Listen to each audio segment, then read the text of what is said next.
Televidentes, amigos, buenos días nuevamente. Ya estamos de regreso en la segunda emisión de su noticiero de la comunidad de 24 horas. Muchísimas gracias por madrugar y por estar también a esta hora junto a nosotros. Hoy es lunes 16 de agosto de 2021.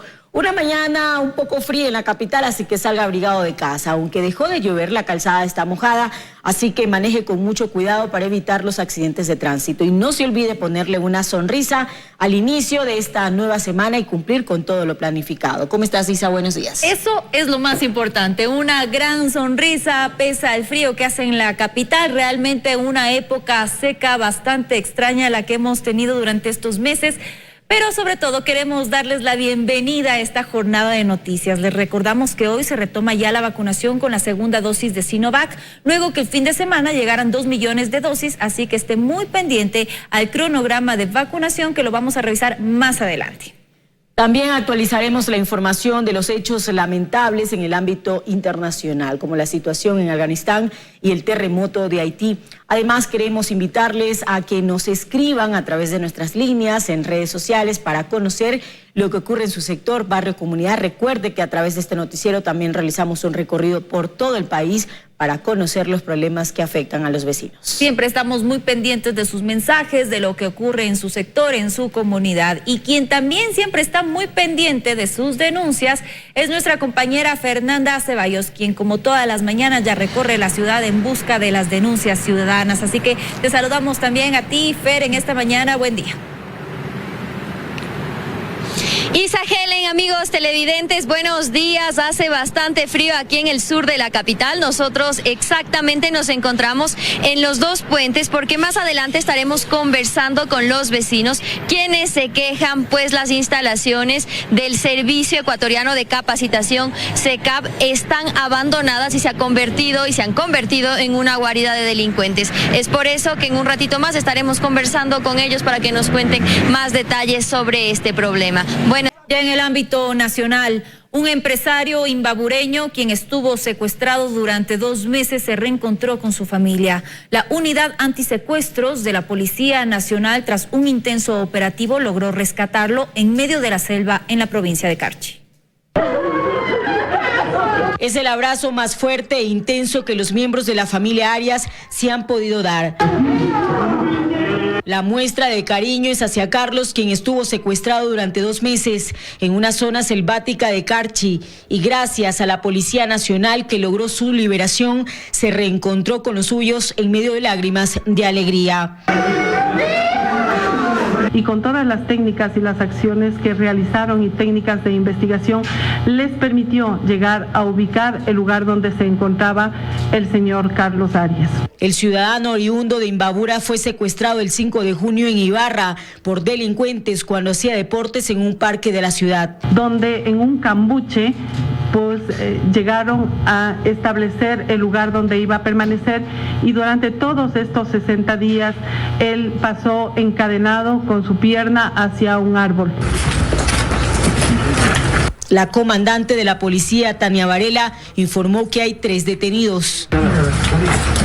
Producto de este operativo que se lo realiza en coordinación con el Grupo de Intervención y Rescate, el día de hoy tenemos 3 detenidos, un ecuatoriano y 2 colombianos. El ecuatoriano tiene 3 antecedentes penales y pues de los dos colombianos, uno de ellos hemos verificado que ha sido un ex policía de Colombia dado de baja. Exámenes médicos determinaron que Carlos se encuentra bien. Él es empresario de Imbabura y también fue concejal de Ibarra. El mejor equipo de la UNACE para trabajar a la ciudadanía, decirles que confíen mucho en la UNACE, nunca se queden callados, es una unidad muy efectiva. El empresario volvió a casa con su familia ubicada en su natal Imbabura. Sus familiares recomendaron a la ciudadanía denunciar todo tipo de acto ilícito a las autoridades.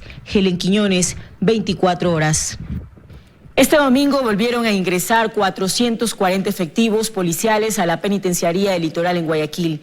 La iniciativa fue realizar un operativo de control simultáneo en los pabellones 5, 6, 8 y 9, identificados como los más conflictivos de este reclusorio, pues es allí donde se han registrado los últimos enfrentamientos entre privados de libertad. En la intervención participaron miembros del GIR, del GOE, antinarcóticos, aeropolicial y otras unidades que hicieron requisa en las celdas y a los internos, encontrando una gran cantidad de artículos prohibidos como celulares, armas blancas e incluso un fusil. Como histórico, calificaron las autoridades al decomiso de 9,5 toneladas de droga en Guayaquil. El alcaloide estaba escondido al interior de una pared falsa.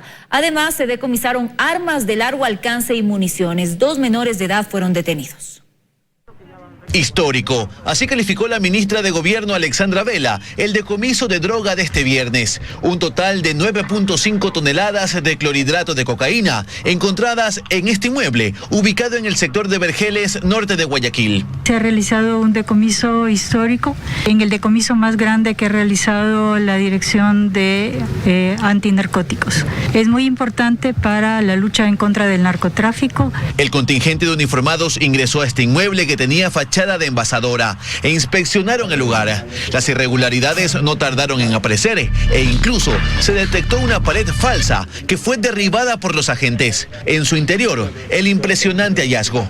Almacenaron aproximadamente 157 bultos de clorhidrato de cocaína. Cada bulto contiene 60 bloques de cocaína o de sustancias sujetas a fiscalización y además encontramos 50 bloques sueltos. Que provino de Colombia e iba a ser trasladada a México con un valor en el mercado internacional de 450 millones de dólares.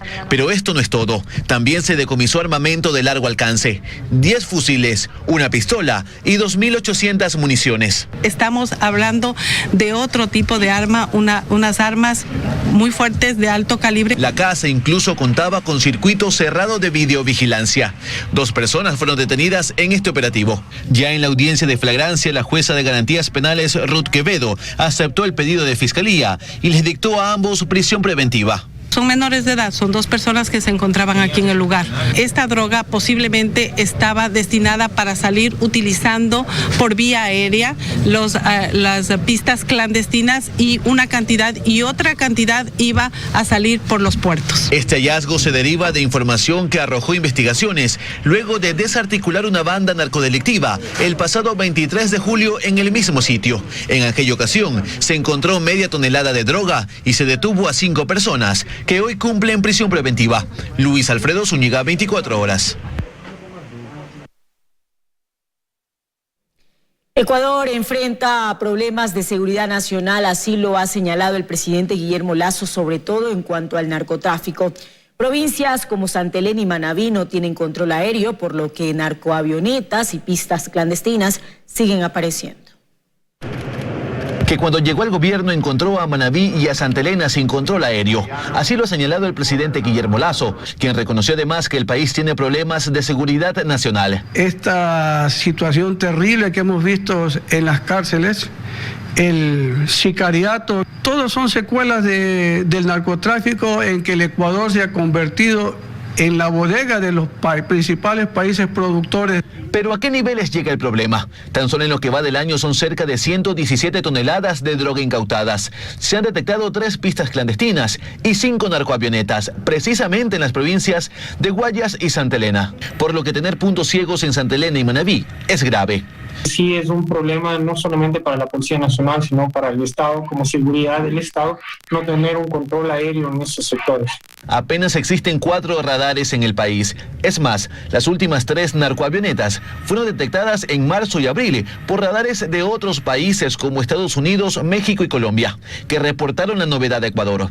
Ahora se ha iniciado el proceso de instalación de un radar en el Cerro Montecristi de Manabí, con ciertos reparos de moradores. Va a ser un mejor apoyo para el trabajo coordinado que hacemos con la Fuerza Aérea. Hay que atacarlo de diferentes lados, con políticas, con acciones, con inteligencia, control de la frontera. El excomandante de la Marina señala además que a los radares Ecuador suma otras limitantes, empezando por equipos y tecnología. Algo se ha mejorado, pero siempre los recursos serán insuficientes. Otra limitante es que si ya es difícil rastrear las narcoavionetas, a eso se suma lo complejo que es detener a los tripulantes de las que sí son detectadas. Muchos escapan. En 2020, 13 vuelos de interdicción hizo la Fuerza Aérea y no se detuvo a nadie. Una vez que aterrizan, pues nos dan la ubicación a la Policía Nacional, que lamentablemente como no tenemos una investigación previa, pues tenemos que prácticamente buscar, y hasta que las autoridades, en este caso la Policía Nacional, llegue,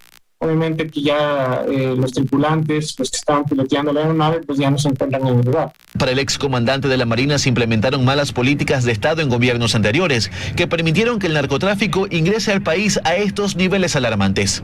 Especialmente durante el gobierno del expresidente Correa, que se estableció pues esta política de libre movilidad. Salga la base aérea de Manta, que era la única que teníamos en ese momento, porque todo nuestro sistema de defensa aérea se encontraba obsoleto. Son 6 años que tuvo, pues los cielos estuvieron abiertos para que ingresen los carteles de Sinaloa y otros. Radares, financiamiento, tecnología, cooperación internacional y reformas legales. Puntos que expertos indican son necesarios implementar de urgencia para fortalecer la seguridad nacional y combatir el narcotráfico. Luis Alfredo Zúñiga, 24 horas. En Cuenca, varios accidentes de tránsito se registraron desde la noche del viernes hasta este domingo. Una persona falleció y otras resultaron heridas. Durante todo el fin de semana se registraron accidentes de tránsito en Cuenca. El más grave ocurrió cerca de la medianoche del pasado viernes, donde un hombre de 48 años murió al ser aplastado por su camioneta. Se trata de una pérdida de carril, ¿no? Con volcamiento lateral 1/4. El accidente se registró en la vía rápida Cuenca-Sogues, sector Chayabamba. Una mujer también resultó herida.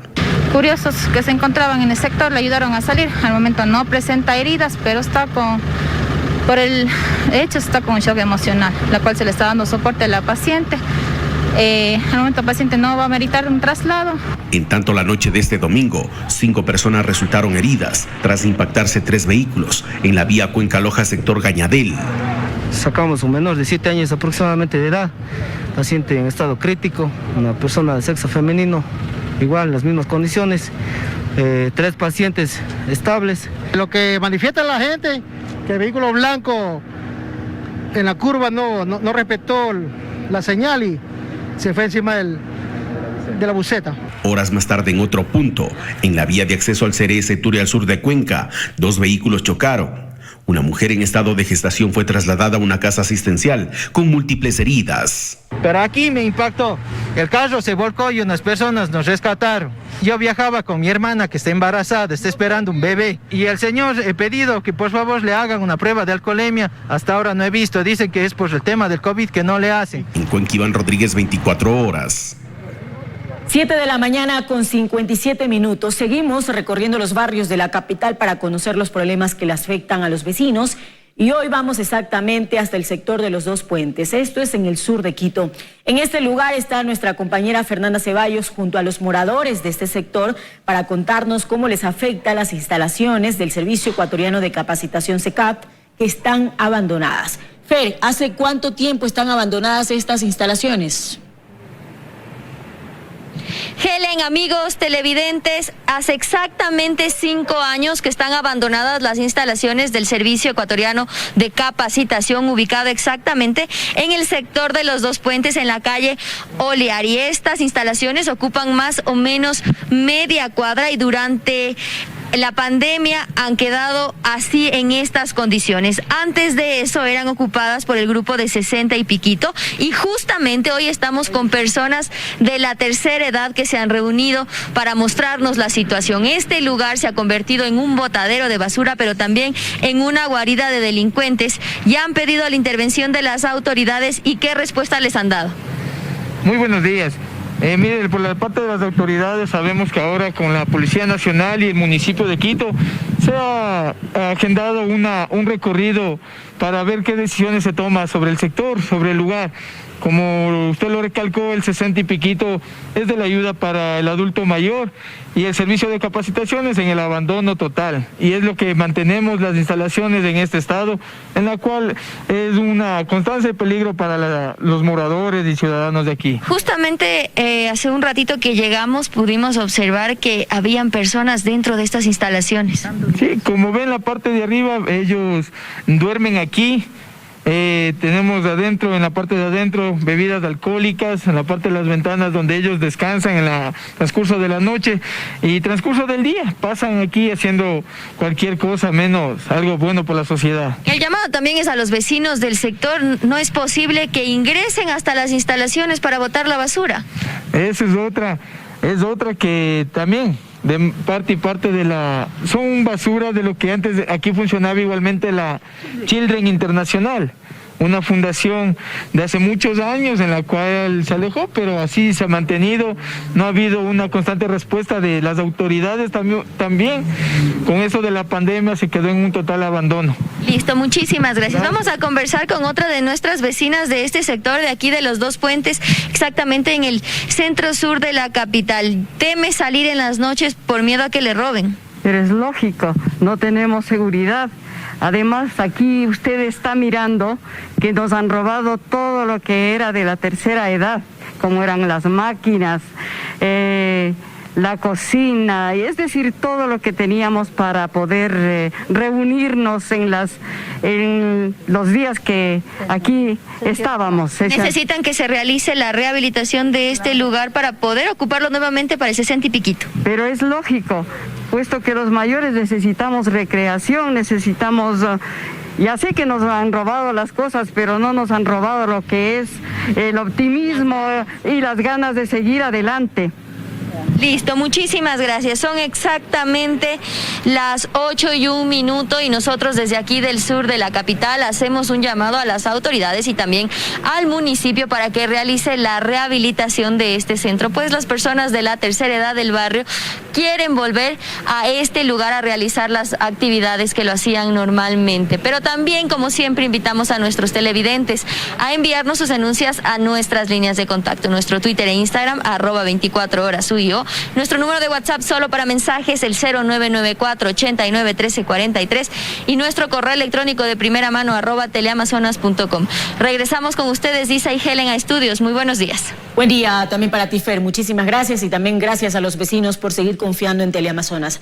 Por varias ocasiones les hemos presentado la realidad de estos locales, de estas infraestructuras que están abandonadas y que pertenecen a diferentes instituciones, como por ejemplo en otras zonas también hemos presentado como instalaciones del IES también están abandonadas y que luego prácticamente se convierten en un lugar para la inseguridad y que afecta a los vecinos de las zonas. Y qué pena que estas lindas instalaciones se encuentren en estas condiciones. Vamos a intentar tener un acercamiento con las autoridades del SECAP para ver qué es lo que está ocurriendo, cuál es el plan que se tiene para que estas instalaciones vuelvan a funcionar. Sabemos que por la pandemia incluso se suspendieron algunos de los cursos que se daban aquí en el SECAP, en todas las instalaciones, y realmente no se han retomado por el tema de la pandemia.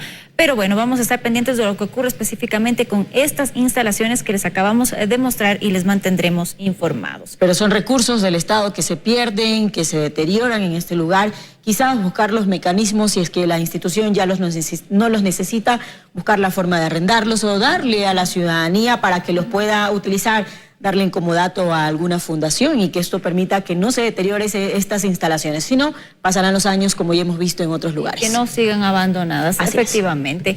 Es momento de llamar a la wincha de Teleamazonas. ¿Cuál es la restricción para hoy, Helen? Hoy la restricción, no pueden circular los vehículos con placas terminadas en 0, 1, 2 y 3. Por favor, pongan mucha atención. La restricción ya inició a las 7 de la mañana y es hasta las 7 de la noche. Ya estamos de regreso con más noticias. Les contamos ahora que las instalaciones del Centro de Salud de la Argelia en el sur de Quito están en pésimas condiciones. Los moradores piden la intervención inmediata.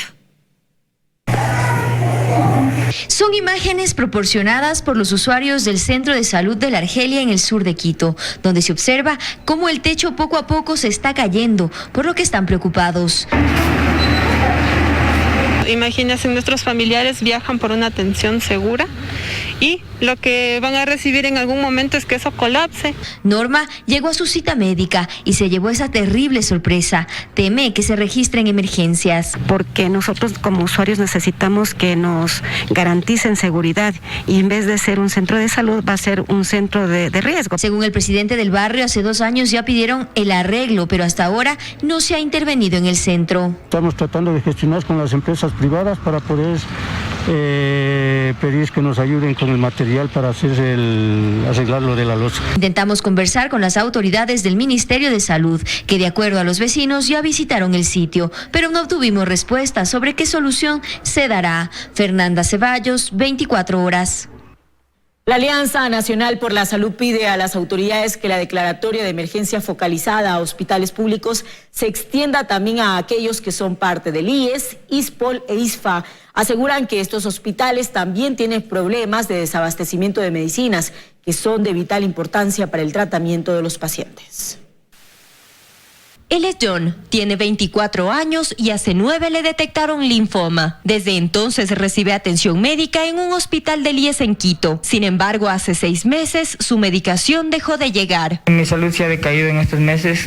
Como ve, estoy débil del cabello, también se me cayó, tenía largo. Pero lo que suelen decir es que por lo pronto no hay, que más adelante tal vez. Si no recibe el medicamento empezaré a empeorar y quién sabe si fallecer. Lo propio ocurre con Andrea, quien tuvo cáncer de mama y ahora lucha contra la leucemia. Ella es paciente del Hospital Carlos Andrade Marín y asegura que desde abril no recibe la medicación necesaria para su tratamiento. Comencé primero con no recibir la quimioterapia, después en cardiología ya no hubo los medicamentos y ahora tengo que adquirir, y tampoco hay el medicamento de mantenimiento para el cáncer de mama. Esta es la dura realidad que enfrentan miles de pacientes. Por ello piden a las autoridades del Ministerio de Salud que la declaratoria de emergencia a hospitales públicos se extienda también a otras entidades. Consideramos que también es pertinente los afiliados al Seguro Social que puedan acceder a sus medicamentos en los diferentes hospitales del IES.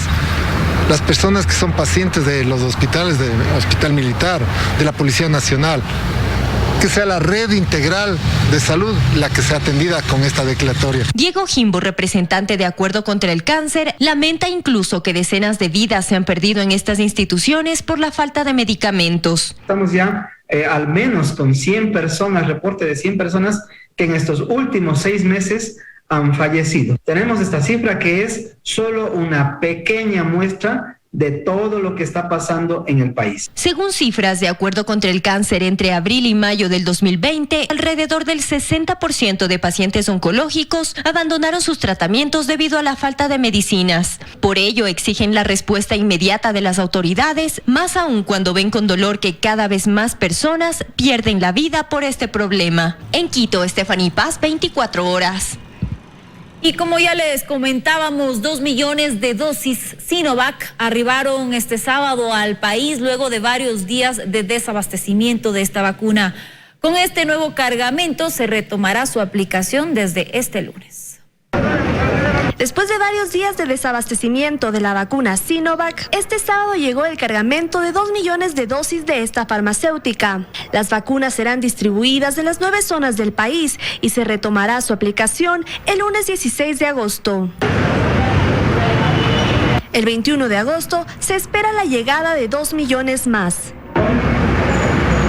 Debido al desabastecimiento, solo 3 puntos de vacunación atendieron este fin de semana y estos presentaron alta afluencia. Sin embargo, la fila fluía sin problema.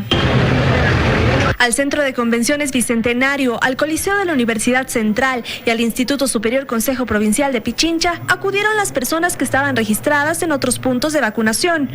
No, me tocaba en la Salesiana, pero dijeron que no estaban atendiendo y me tocó venir por acá.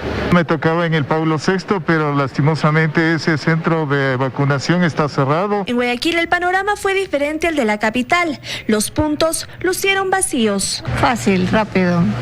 No me demoré, no, ni 15 minutos. Y a pesar de la advertencia previa, a varios puntos nacionales se acercaron personas en busca de Sinovac. Como uno viene por la fecha, con que dice, pero no hay. Yo vengo también de la 29, no hay tampoco. Según la reprogramación para la aplicación de esta vacuna, entre el lunes 16 y el domingo 20 de agosto deberán acudir las personas que estaban agendadas para el miércoles 11 y domingo 15 de agosto. El sitio de vacunación deberán consultarlo en la página lugarvacunacion.cne.gov.es.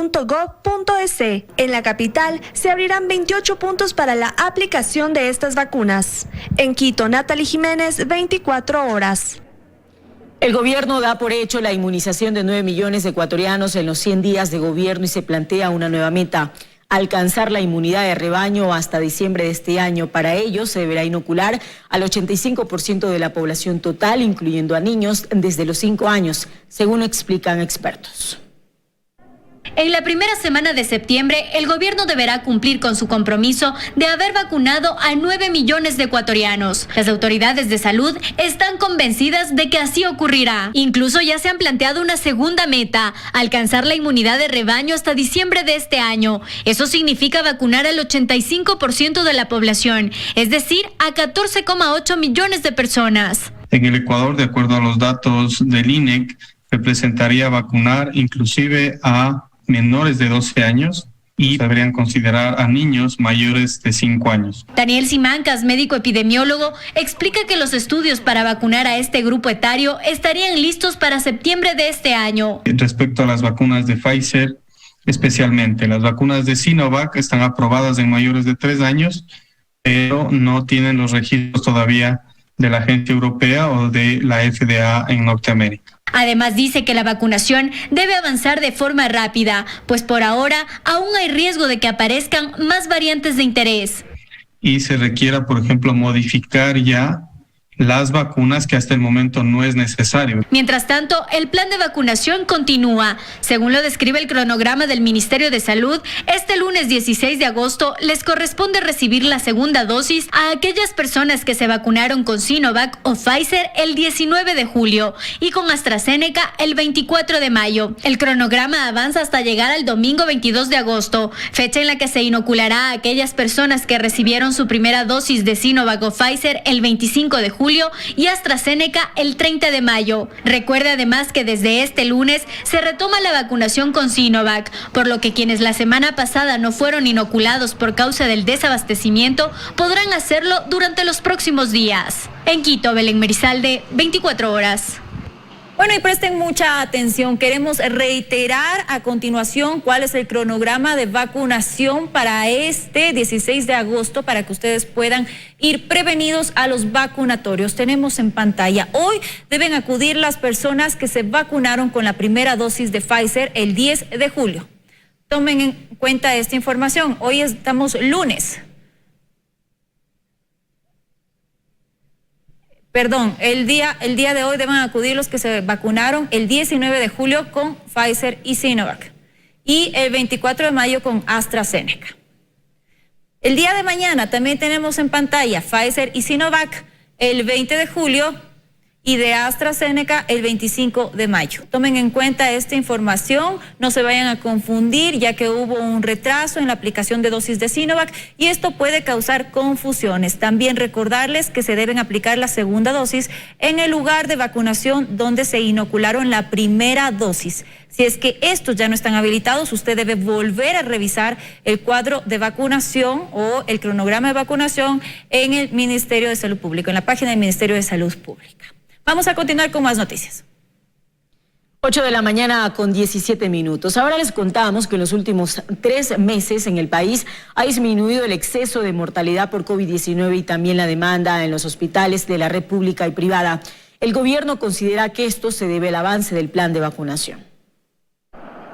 En Ecuador se ha evidenciado una baja en el registro de muertes asociadas con COVID-19. De acuerdo con datos del Ministerio de Salud Pública, desde abril el porcentaje en exceso de mortalidad a nivel nacional ha venido disminuyendo. Hemos tenido definitivamente una baja en el registro de fallecimientos asociados a COVID. La curva de exceso de mortalidad ha bajado completamente, es una caída en pendiente vertical. De hecho, en el informe epidemiológico de Quito presentado el pasado martes se detalla que la mortalidad en exceso en la ciudad decreció. Se sitúa en 14%. En Guayaquil, en cambio, el reporte más reciente que tiene fecha 2 de agosto habla de una disminución de muertes. Se pasó de 5 a 4 fallecimientos diarios. La disminución de los muertos, de la mortalidad, es muy evidente en cualquier parte donde los programas de vacunación probablemente se están llevando a cabo de una manera eficaz. Se espera en las siguientes semanas que no solamente disminuyan los decesos, sino también las hospitalizaciones por COVID. Según el ministerio, en los hospitales a su cargo se registró un 29% de ocupación en camas de hospitalización, 30% en cuidados intermedios y 76% en cuidados intensivos. En los del Seguro Social, las Fuerzas Armadas y la Policía Nacional, la ocupación en el área de hospitalización llegó al 44%. En cuidados intermedios intermedios al 68% y en intensivos al 79%. Y en las clínicas privadas el nivel de ocupación era de 32% en hospitalización, 44% en cuidados intermedios y 44% también en cuidados intensivos. Estamos viendo que las internaciones en las terapias intensivas y en los hospitales, el mayor porcentaje son por poblaciones no vacunadas. Para aquellas personas que todavía tenían alguna duda, estos indicadores demuestran la efectividad que tiene para evitar tanto mortalidad como morbilidad grave. Para las próximas semanas se espera que las atenciones en hospitales y las muertes por coronavirus sigan disminuyendo, una vez que la ciudadanía que tiene que aplicarse la segunda dosis complete su proceso de inmunización. Luisa María Heredia, 24 horas.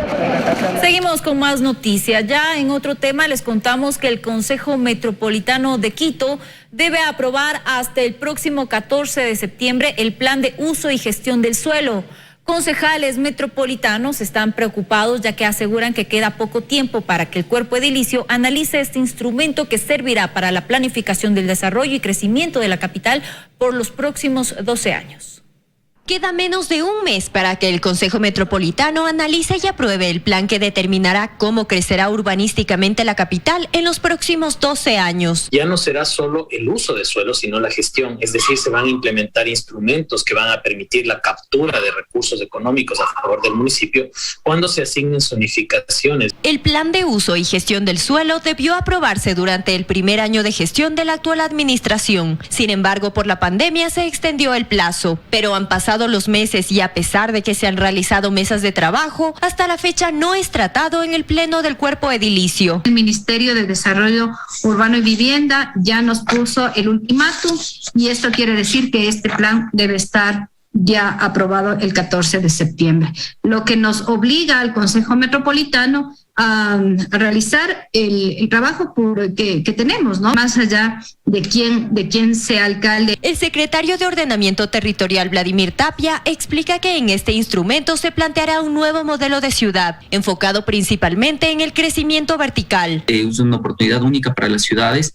para ordenar sus territorios. Se propone un cambio de modelo de una ciudad expansiva que hemos venido teniendo desde las últimas 4 décadas, expansiva hacia las áreas rurales, hacia los valles orientales, de una manera agresiva, de una manera desordenada, muchos de los casos informal, y se propone un cambio de modelo hacia un modelo policéntrico. Asimismo, se dará prioridad al desarrollo en zonas urbanas ya pobladas, pero que no han tenido la oportunidad de un crecimiento en altura. Al sur de Quito estamos pasando, por ejemplo, de 4 pisos normalmente que se manejaba al sur a 20 pisos en el sur, se pueda justamente dotar de varias unidades habitacionales y que la incidencia del costo del suelo permita vender vivienda barata y vivienda asequible, ¿no? Lo mismo se está haciendo en Calderón, por ejemplo, entre otras centralidades como Conocoto también. El 90% de la superficie del Distrito Metropolitano de Quito es rural y solo el 10% corresponde al área urbana. Y es en este pequeño espacio en el que ahora la capital enfocará su desarrollo y crecimiento. En Quito, Stephanie Paz, 24 horas. Julio, agosto y septiembre son los meses con mayor radiación ultravioleta. En Ecuador, por su ubicación, hay mayor incidencia y la afectación a la piel es uno de los principales problemas.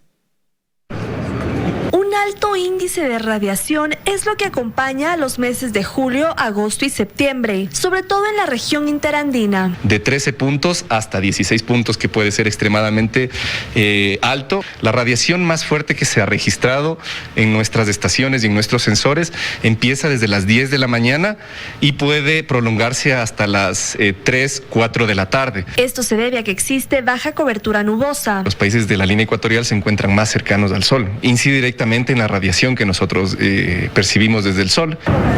Y aunque estamos en verano, las condiciones pueden ser variables. Esto se motiva obviamente al ingreso de humedad. La mayor cobertura nubosa generará que los índices bajen estos días. En Ecuador, por su ubicación, hay mayor incidencia de radiación solar y la afectación a la piel es uno de los principales problemas. Hiperpigmentación de la piel o con las manchas en la piel. Es una lesión primaria causada por una alteración de la pigmentación de la piel. Los expertos señalan que en Ecuador no hay una cultura de cuidado dermatológico. Parecería que necesitamos más educación en este tema. El descuidar una mancha me puede traer graves consecuencias. A largo plazo, una mancha mal cuidada puede traer un desastre que se llama cáncer de piel.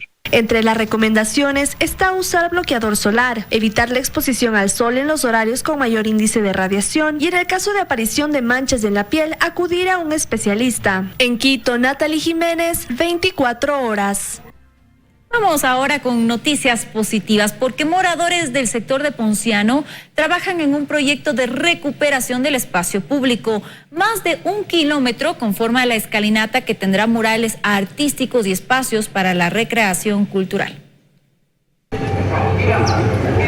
Ecoescalinatas. Ese es el proyecto que desarrollan los moradores de Ponciano. El objetivo es recuperar este lugar y volverlo un espacio de recreación cultural. Recreación, turismo, cultura, porque en el norte de Quito, desde el lado de Pomasqui, no tenemos una parte de recreación. La iniciativa busca también contrarrestar la inseguridad del sector. Hay asaltos en este sector totalmente porque es oscura.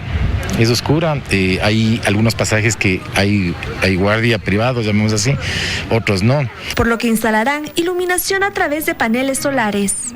Se va a poner un sistema de CCTV con cámaras y estamos haciendo el estudio completo para el soterramiento de cables de todo lo que es el sector de Ponciano aquí en Marisol. Este espacio tiene más de 1 kilómetro y actualmente se desarrolla un concurso de muralismo en el que pueden participar niños desde los 4 años. Pueden enviar su boceto al correo electrónico cetartequito@gmail.com. Estamos elaborando el segundo mural en la parte superior de las escalinatas. Tendremos los 2 murales al inicio de las escalinatas también. Este proyecto también cuenta con el apoyo de la policía e incluso este sábado, con el acompañamiento de una presentación musical, miembros de esta institución participaron en una minga de limpieza. Los moradores de este sector también están recibiendo capacitaciones vía Zoom sobre seguridad ciudadana, convivencia, salud y bienestar. En Quito, Natalie Jiménez. 48 minutos. Seguimos informando en 24 horas.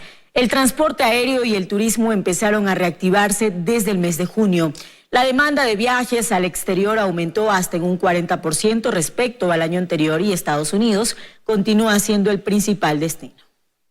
El sector del transporte aéreo al fin ve una reactivación económica. Aunque en marzo ya aumentaron las ventas debido al turismo de vacunas, en junio finalmente se reactivaron los vuelos turísticos. Entre enero y febrero tuvimos aproximadamente 100,000 pasajeros por mes durante esos 2 primeros meses. Para el mes de julio cerramos con 243,474 pasajeros. Lo que representa el 51,6% del tráfico de pasajeros que se tenía en el mismo mes antes de la pandemia, es decir, aproximadamente la mitad del número de personas que habitualmente viajaban en esta fecha en años anteriores. Según el gerente de comunicación de Keyport, Estados Unidos sigue siendo el principal destino. La demanda a Europa está creciendo, pero aún hay restricciones para los países de la región.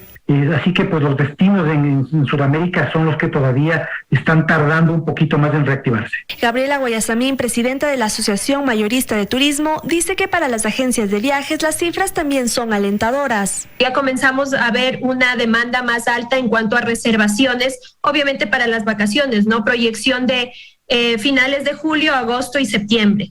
Entre el año anterior y yo sí creería que por lo menos un 30-40% más de la demanda. Y la vacunación ha sido fundamental en la reactivación de estos sectores. Por ejemplo, España va a ser más flexible porque acepta todas las vacunas, las autorizadas por la Unión Europea y las autorizadas por la OMS, mientras que los otros países tienen mayor restricción. Para ellos, lo que resta del 2021 seguirá siendo un periodo de transición, ya que la reactivación dependerá de cómo evolucione la pandemia. En Quito, Natalie Jiménez, 24 horas. El presidente de la República, Guillermo Lasso, suscribió las reformas al reglamento de la Ley de Contratación Pública. Entre estas medidas se encuentra la necesidad de un informe de pertinencia a la Contraloría General del Estado y un concurso público para la contratación de seguros. Mediante el decreto ejecutivo 155 firmado este 12 de agosto, el presidente Guillermo Lasso firmó reformas al reglamento de la Ley de Contratación Pública. Uno de los puntos del reglamento establece que antes de iniciar un proceso de contratación se debe solicitar a la Contraloría un informe que detalle la pertinencia del contrato. Además, se analizará la disponibilidad presupuestaria. En el primer año de esta reforma se emitirán estos informes para contratos que su monto sea igual o superior a $962.410 y en el segundo año aplicará a todas las contrataciones públicas sin importar el monto. La Contraloría tendrá un plazo de 15 días para la emisión de dichos informes. Solo en casos de emergencia se deberá entregar en 3 días. Y para la contratación de seguros se desarrollará un concurso público de ofertas para las empresas interesadas. Estas modificaciones fueron emitidas para ponerse en concordancia con las reformas al Código Orgánico Integral Penal relacionadas con las medidas anticorrupción. En Quito, Natalie Jiménez, 24 horas. Hoy se iniciará el juicio político contra el excontralor subrogante Pablo Celi. Serán 2 los interpelantes de la bancada de UNES que presentarán las pruebas de cargo. Pablo Celi fue notificado en la cárcel 4 y ya presentó su alegato de defensa pidiendo se archive el juicio político. Pablo Celi fue formalmente notificado del inicio del juicio político en su contra en la cárcel 4, hasta donde asistió el secretario general del Legislativo, Álvaro Salazar. Pablo Celi envió ya por escrito en 36 páginas un alegato de defensa en el que pide que se archive el juicio político en su contra y que se dé inicio al procedimiento administrativo disciplinario contra la Comisión de Fiscalización. Los legisladores están conscientes de la importancia del proceso. Así lo explican. La única causal para llevar a juicio político a alguien es el incumplimiento de funciones. Inadmisible que la máxima autoridad de la institución encargada por velar la correcta administración de los recursos del Estado se encuentre acusada de ser parte de una estructura de corrupción. Los asambleístas tienen varias interrogantes que aspiran a poder plantear al excontralor subrogante. Lo que necesitamos son respuestas. ¿Quién fue favorecido? ¿Quién ha sido beneficiado durante estos actos de la Contraloría? El llamado a juicio se aprobó por unanimidad con 134 votos de 134 asambleístas presentes. Sin embargo, ahora, según Ana Belén Cordero, conscientes, dice, de que Pablo Celi merece la censura, tienen dudas respecto a las intenciones que podría tener la bancada de UNES. De hecho, el expresidente Correa ya tuiteó que el excontralor Pablo Celi de la Torre asumió funciones de manera ilegal o llevó funciones de manera ilegal. Todo lo que él hizo durante su trabajo y su función y lo que ocurrió después, es decir, la delegación a Valentina Zárate, etcétera, no es válido, no es legal, no existe. Jurídicamente estaba validada la actuación del excontralor Pablo Celi, así que eso no será un argumento válido para un momento dado pretender decir pues que las actuaciones de Celi son nulas. Este juicio político, el día lunes, será dirigido desde Bélgica.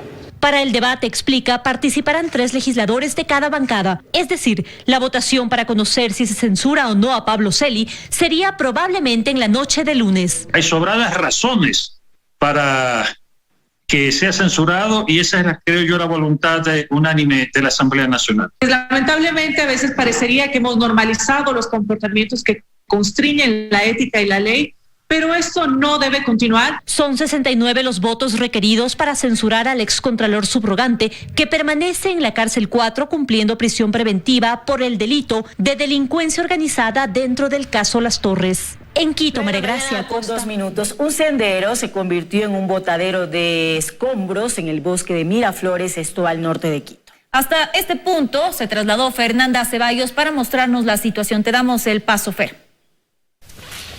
Compañeras, amigos, televidentes, y nosotros rápidamente nos movilizamos hacia el bosque de Miraflores. Esto es en el norte de la capital, para ubicar a la ciudadanía. Estamos muy cerca de la Facultad de Educación Física de la Universidad Central del Ecuador, ubicada en la avenida Mariscal Sucre. Y esto es lo que se observa cada 50 metros de aquí, de este sendero. Basura y escombros regados por todos los lados, y ya los vecinos han pedido la intervención de las autoridades, han hecho llamadas de diferentes entidades como la Empresa Pública Metropolitana de Movilidad de Obras Públicas, de Espacios y Jardines, sin obtener una respuesta. Pero realmente es lamentable lo que está sucediendo, pues aquí hay varios lugares para realizar actividades físicas y esto imposibilita estas actividades. Así es, muy buenos días, gracias a todo su equipo periodístico. La ciudadanía estamos cansados de que esto se tome como un botadero. Lastimosamente, a costas de que todos tenemos derechos al trabajo, muchas volquetas han venido y han botado aquí escombros. Como ustedes pudieron ver, nos hemos desplazado 500, 600, 700, 800 metros y esta es la tónica, un botadero de escombros de la construcción. Y lo que pedimos... Perdón que le interrumpa, ¿cómo ingresan las volquetas a este lugar? Porque vemos que deben pasar por un predio privado. Lastimosamente no hay control. El señor que vive ahí cerca al predio, al ingreso, ha manifestado de que las volquetas utilizan la noche o la madrugada para venir a botar acá los escombros. ¿Y es peligroso este sitio realizar actividades deportivas o no? Básicamente en los últimos 6 meses, 1 año, se ha visto pues lastimosamente este botadero. De ahí la seguridad, como entre todos nos conocemos, aquí tenemos cerca el Chaquiñán, Juanito Cobo también, que pues aquí hacemos muchísimas personas actividad física. Ustedes ya se han organizado como moradores para realizar la limpieza, pero sin embargo limpian un día y al otro vuelven los escombros, vuelve la basura a estar en este lugar. Así es desgastante. Nosotros como ciudadanos también tenemos corresponsabilidad. Hemos hecho un sinnúmero de mingas, pero al mes, a la semana, nos vemos obligados nuevamente a recoger nuevamente todo lo que logramos limpiar. Listo, muchísimas gracias. Y escuchamos, compañeras, amigos, televidentes, realmente es lamentable la situación que se vive aquí en este sendero ubicado en Miraflores. Todos los días hay más escombros. Hemos recorrido este sitio y cada 50 metros se observa lo que ustedes ven en este momento. Así que hacemos un llamado a las autoridades, pero esta vez también a los ciudadanos, para que no vengan a este lugar a botar basura y escombros y todos podamos mantener este sitio limpio. También invitamos a nuestros televidentes a enviarnos sus denuncias a nuestras líneas de contacto. Regresamos con ustedes con más información. Buenos días. Buen día también para ti, Fer. Muchísimas gracias. Así es, y hacerles el llamado no solo a las autoridades, sino también a los vecinos. ¿Cómo puede ser posible que un espacio natural se vea afectado, contaminado por la inconsciencia de los ciudadanos? Y en un lugar donde se aprovecha para hacer tanto deporte, para reencontrarse en familia, para tener un espacio abierto, no se puede utilizar. No se puede utilizar, está lleno de basura. Y también a las autoridades estar pendientes para que sancionen a estos malos ciudadanos que depositan su basura y sus escombros en este lugar. 9:00 con 5 minutos. Así es, vamos a comentarles que por segundo año consecutivo, niños y niñas pacientes de Solca que ganaron un concurso viajaron a Galápagos. Este sueño, como lo catalogan, se logra gracias al proyecto Avión Solidario. Así es, vamos hasta este punto del país, hasta Galápagos, con nuestro compañero Diego Añasco, que nos tiene toda la información. Diego, adelante, buen día. Saludos desde Galápagos. Me encuentro en la isla Baltra para comentarles que el avión solidario de LATAM trajo hasta el archipiélago a niños pacientes de Solca. Una experiencia increíble de estos pequeños que cruzaron el océano para llegar al archipiélago de Galápagos. Les tenemos un informe. Hola, La aventura inició en el puerto principal. Con emoción y nerviosismo, 8 niños y niñas de Solca, Guayaquil, abordaron el Airbus 318 de LATAM, que les daría la oportunidad de volar por primera vez.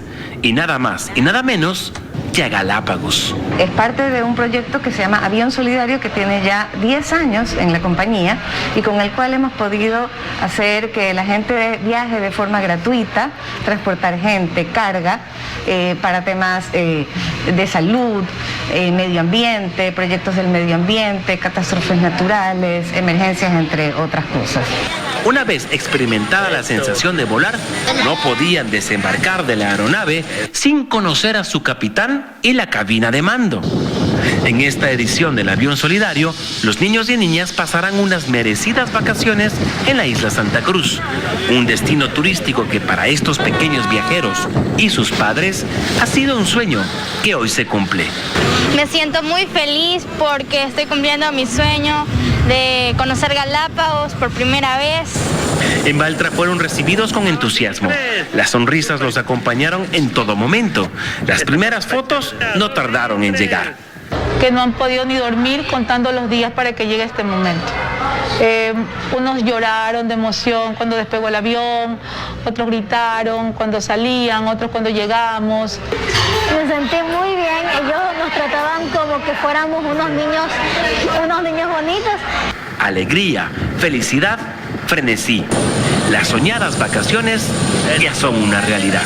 Se dice que la risa es un remedio muy bueno para aumentar la defensa y en sí, aumentar su defensa, aumentar su pensamiento de bienestar, de alegría, de confort, eso les ayuda también a pasar los malos momentos que puedan tener con la quimioterapia. Esta alianza entre Solca y LATAM también aporta a la construcción del primer hospital oncopediátrico del Ecuador. En Galápagos, Diego Añasco La Lama, 24 horas. Sus rostros de alegría lo dicen todo. Esta experiencia de haber cruzado el Océano Pacífico para conocer el Ecuador insular, sin duda ha sido una gran experiencia. Con este motivante reporte, nosotros damos el paso desde la región insular hasta Estudios Centrales. Adelante. Gracias, Diego. Buen día también para ti. Felicidades a estos pequeños que lograron cumplir sus sueños. Y ahora, como ustedes la ven en pantalla, estamos listos con nuestra compañera Belén Merizalde. Ella se encuentra en el Coliseo de la Universidad Central para contarnos sobre el retorno del proyecto de vacunación, sobre todo para las personas que se inocularon con Sinovac. Belén, buenos días. Cuéntanos, ¿las personas ya pueden acudir hoy a colocarse la segunda dosis? Hola Helen, amigos televidentes, muy buenos días. Efectivamente, a partir de hoy se retoma la vacunación de segundas dosis con Sinovac.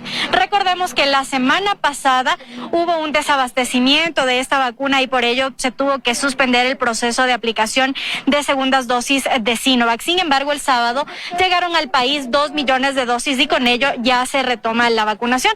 Como ustedes pueden observar aquí en los exteriores de la Universidad Central, en el centro norte de la capital, a esta hora existe una fila bastante extensa que justamente corresponde a las personas que van a aplicarse la segunda dosis de Sinovac. También hay personas que están a la espera de recibir su segunda dosis de Pfizer y AstraZeneca, pero la fila es bastante corta en este caso. Mientras que quienes tienen que aplicarse Sinovac sí deben esperar un poco más de tiempo. Aquí también nos han manifestado que quienes estaban registrados en el centro San Marcos, en la Casa Somos San Marcos, en el centro histórico de la capital, es preferible que acudan a este punto o también al ECU 911 porque hoy no están atendiendo en este lugar. Recordemos que el Ministerio de Salud ha manifestado que las personas que no se vacunaron con Sinovac la semana pasada, el miércoles, el jueves, el viernes, el sábado y el domingo, deberán acudir a partir de hoy, lunes, justamente hasta el día viernes. Mientras tanto, que las personas que deben recibir la segunda dosis de Pfizer corresponden a aquellas que se vacunaron por primera vez el 19 de julio y quienes deben recibir hoy su segunda dosis de AstraZeneca son aquellas que recibieron su primera dosis el pasado 24 de mayo. Recuerden que es importante que la ciudadanía complete el esquema de vacunación, que acuda a los centros que están establecidos por el Ministerio de Salud y que en muchos de los casos debe revisar en el link lugarvacunacion.cne.gov.es el lugar en el que les corresponde. Esa es la información que nosotros tenemos a esta hora. Regresamos contigo, Ale, que tienes más. Muy buenos días. Buenos días, Belén. Muchísimas gracias por este informe. Ahora compartimos con ustedes más información. El gobierno da por hecho la inmunización de 9 millones de ecuatorianos en los 100 días de gobierno y se plantea una nueva meta: alcanzar la inmunidad de grupo hasta diciembre de este año. Para ello se deberá inocular al 85% de la población total, incluyendo a niños desde los 5 años, según lo explican expertos. En la primera semana de septiembre, el gobierno deberá cumplir con su compromiso de haber vacunado a 9 millones de ecuatorianos. Las autoridades de salud están convencidas de que así ocurrirá. Incluso ya se han planteado una segunda meta: alcanzar la inmunidad de rebaño hasta diciembre de este año. Eso significa vacunar al 85% de la población, es decir, a 14,8 millones de personas. En el Ecuador, de acuerdo a los datos del INEC, representaría vacunar inclusive a menores de 12 años y deberían considerar a niños mayores de 5 años. Daniel Simancas, médico epidemiólogo, explica que los estudios para vacunar a este grupo etario estarían listos para septiembre de este año. Respecto a las vacunas de Pfizer, especialmente las vacunas de Sinovac están aprobadas en mayores de 3 años, pero no tienen los registros todavía de la Agencia Europea o de la FDA en Norteamérica. Además dice que la vacunación debe avanzar de forma rápida, pues por ahora aún hay riesgo de que aparezcan más variantes de interés.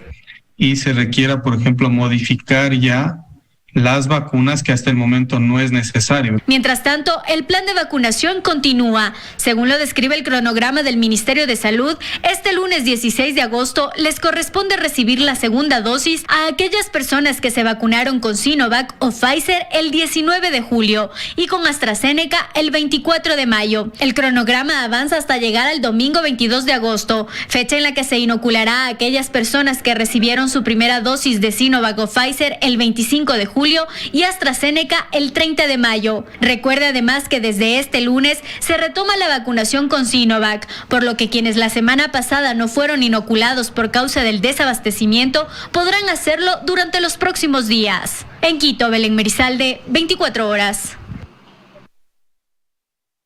9 de la mañana con 14 minutos. Les contamos que el presidente Guillermo Lasso recibirá hoy a representantes del sector del transporte. La cita se realizará a partir de las 15 horas en el Salón del Gabinete del Palacio de Carondelet en Quito. En la reunión se tiene previsto abordar temas de interés relacionados con el subsidio a los combustibles y la definición del mecanismo de focalización para el sector del transporte. En otros temas les contamos que hay nuevas reglas para el ingreso de ecuatorianos a México. Entre los requisitos principales constan el boleto de regreso impreso pagado. No se aceptarán capturas de pantalla en el teléfono.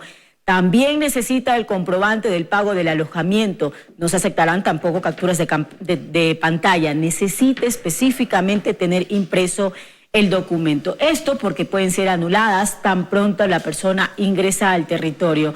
También prueba de recursos económicos suficientes para cubrir el periodo de estadía en México. No existe una cantidad de dinero, por lo menos no han definido las autoridades. Esta depende del tiempo y del lugar de visita. También es importante que los viajeros conozcan que tienen que contar con su documento de viaje, en este caso el pasaporte vigente con al menos 6 meses. Por favor, tomen en cuenta estos requisitos si necesita viajar a México, por favor. Nueva información, así es, lo puede revisar igual en la página de la embajada. 18 minutos, seguimos informando en este lunes, inicio de semana, con una sonrisita para que todo nos vaya bien. Con una sonrisita siempre. ¿Cómo estás? Buenos días. Muy bien, gracias, Helen.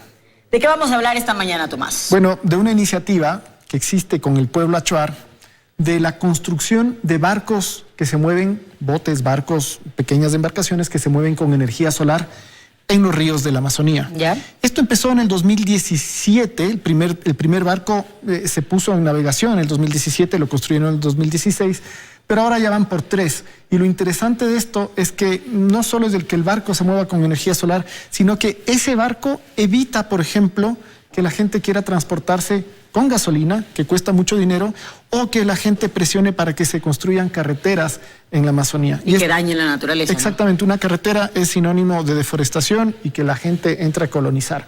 Es tan bueno el modelo del pueblo achuar que se quiere replicar no solo en otras comunidades del Ecuador, sino en toda la Amazonía, en toda la cuenca amazónica y, ¿por qué no? Porque ese es el sueño que tienen, replicarlo, por ejemplo, en África o replicarlo en Asia. Qué bueno, ¿no? Vamos a ver un reportaje.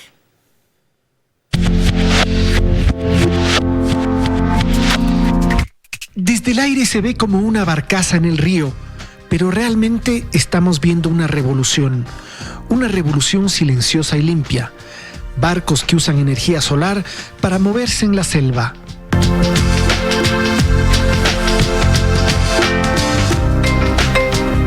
Se trata de Cara Solar. Cara significa sueño en achuar, y este sueño empezó en 2017, cuando un grupo multidisciplinario se unió a un conjunto de comunidades achuar para plantear una nueva forma de desarrollo.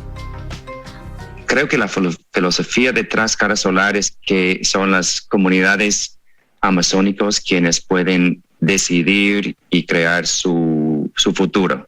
Y el futuro que diseñaron en este recóndito rincón de la Amazonía ecuatoriana es un territorio sin carreteras, que son uno de los principales detonantes para la deforestación, y al mismo tiempo dejar de depender de los altos costos de la gasolina para sus motores y sus negativos efectos contaminantes. Desde inicios de la pandemia, cuando no fue posible traer gasolina, se ha vuelto cada vez más parte de la cotidianidad. Y desde los inicios de la pandemia hasta ahora, Tapiapia ha viajado más o menos 200 veces en el río Pastaza. Cara Solar cuenta en este momento con 3 embarcaciones. El primer barco, la grande, es de 14 metros, se llama Tapiapia. Tapiapia es un pez legendario en la cultura achuar y que es un pez eléctrico gigante. El segundo barco se llama Sunkirum, que quiere decir anguila, y el tercero es un bote pequeño pero muy rápido que se llama Nanki o lanza, y ese se recarga en estaciones solares. Tenemos planes de construir una serie de estaciones de recarga para justamente cargar este tipo de de bote que no lleva paneles solares en el techo y también para proveer energía a otras necesidades. La energía solar trajo cambios a estas latitudes, no solo en lo concerniente a la tecnología, sino que las comunidades se han encargado de la administración y organización de los viajes, así como del mantenimiento de las naves, para lo cual muchos jóvenes achuar se han especializado en este tipo de energía. Se han capacitado varios jóvenes de distintas comunidades, no solamente de Xará-Mensá, sino de otras comunidades, a lo que se refiere en el tema de capacitación de chamanes solares. Y el modelo Cara Solar ha sido tan exitoso que ahora se lo quiere replicar en otros lugares. Ya se ha corrido la voz, no solamente en Pastaza se va a realizar, sino en otros ríos, de Morona a Santiago, en una comunidad que se llama Huichimi, que vamos a implementar, que vamos a tratar en un tiempo oportuno de realización de visitas. Siempre hemos visto eso como algo que nace en el territorio achuar, pero que puede ser un ejemplo para toda la cuenca amazónica o incluso para otros continentes. No cuesta nada soñar.